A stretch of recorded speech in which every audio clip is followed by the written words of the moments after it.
Bigla ka bang nakakaramdam ng pananakit ng dibdib at hirap sa paghinga?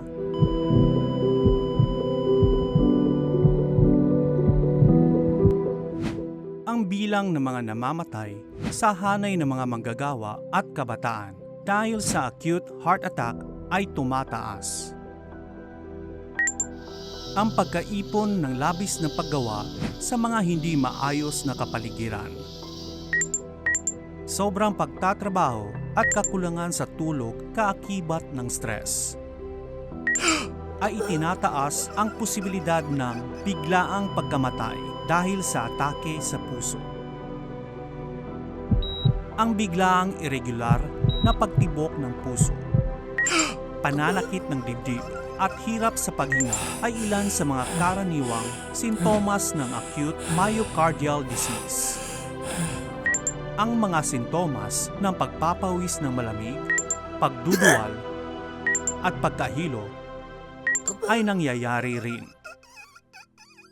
Kung nakaramdam ka ng pananakit sa gitna o kaliwang bahagi ng iyong dibdib, tumawag agad sa 119.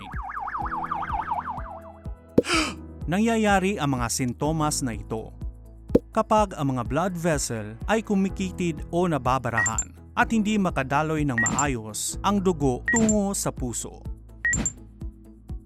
Ang mga manggagawa na may sakit sa puso o nagtatrabaho sa mga kapaligirang may mataas na konsentrasyon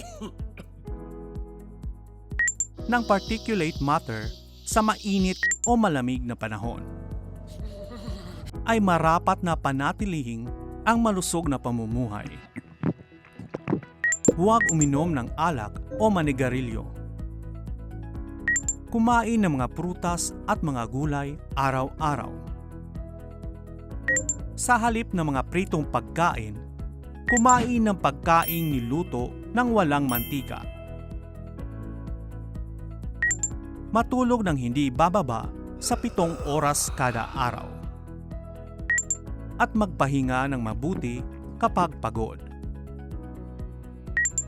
Regular na mag-aerobic na ehersisyo. At panatilihin ang iyong timbang sa pamantayang antas.